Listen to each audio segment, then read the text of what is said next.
রাস পূর্ণিমা কার্তিক মাসে পালিত হয় আর এই জন্য এই পূর্ণিমার নাম হলো কার্তিক পূর্ণিমা। এছাড়া এই রাস পূর্ণিমাকে দেব দীপাবলি এবং ত্রিপুরারি পূর্ণিমাও বলা হয়ে থাকে।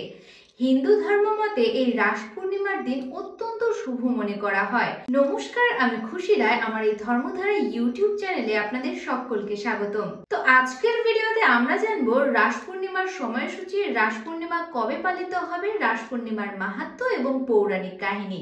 তো কথা না বাড়িয়ে চলুন শুরু করা যাক। তবে হ্যাঁ, ভিডিও শুরুর আগে অবশ্যই বলবো, যারা আমার চ্যানেলটিতে নতুন অবশ্যই সাবস্ক্রাইব করবেন, আর যারা কৃষ্ণ ভক্ত রয়েছেন তারা অবশ্যই কমেন্টে হরে কৃষ্ণের রাধে রাধে কমেন্ট করে যাবেন। তো চলুন শুরু করা যাক।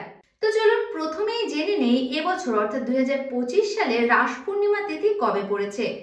এবছর রাস পূর্ণিমা তিথি শুরু হবে 4 নভেম্বর 2025 রোজ মঙ্গলবার বাংলাদেশ সময় রাত 11:39 এবং পূর্ণিমা তিথি শেষ হবে 5 নভেম্বর 2025 রোজ বুধবার রাত 10:07। কিন্তু এই রাস পূর্ণিমা বা রাস উৎসব পালিত হবে 5 নভেম্বর 2025 রোজ বুধবার রাতের বেলা।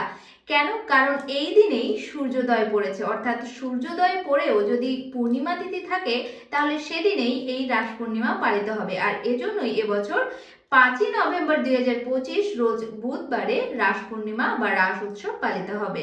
বলা হয়ে থাকে এই রাস পূর্ণিমার দিনে যেই ব্যক্তি স্নান, দান, ধ্যান, পূজা আর্চা করে সেই ব্যক্তি অগণিত জন্মের পাপ থেকে মুক্তি পায়। তাই অবশ্যই ভিডিওটি শেষ পর্যন্ত দেখুন। এই রাস পূর্ণিমার দিনে, রাস পূর্ণিমা তিথিতে কি কি করা উচিত সেটা অবশ্যই এই ভিডিওর শেষে থাকছে।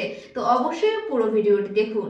এবার চলুন জেনে নেব রাস পূর্ণিমার মাহাত্ম্য, অর্থাৎ এই রাস পূর্ণিমার দিনে কি কি শুভ কাজ হয়েছিল, কি কি ঘটনা ঘটেছিল সেগুলোই বলবো এখন।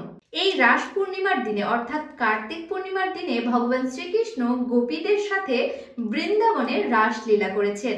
এই রাসলীলা হলো ভক্তের সাথে ভগবানের আত্মার মিলন, আর এজন্যই এই পূর্ণিমাকে রাস পূর্ণিমা বলা হয়।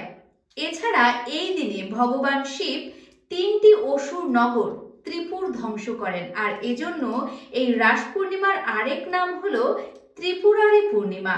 সেই সাথে এই দিনেই ভগবান শ্রীহরি বিষ্ণু তার প্রথম অবতার মৎস্য রূপে অবতীর্ণ হয়ে পৃথিবীকে বাঁচিয়েছিলেন। তো এবার চলুন বলি রাস পূর্ণিমার দিনে আপনাকে কি কি করতে হবে।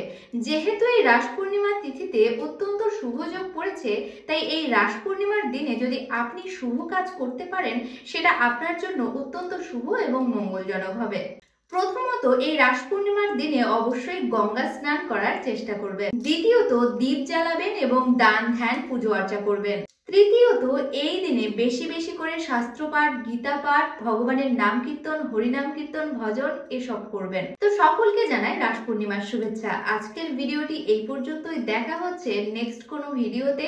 ততদিন পর্যন্ত ভালো থাকবেন, সুস্থ থাকবেন। আর হ্যাঁ, ভিডিওটি ভালো লাগলে অবশ্যই সবার সাথে শেয়ার করে যান এবং কমেন্টে বলুন হরে কৃষ্ণ রাধে রাধে।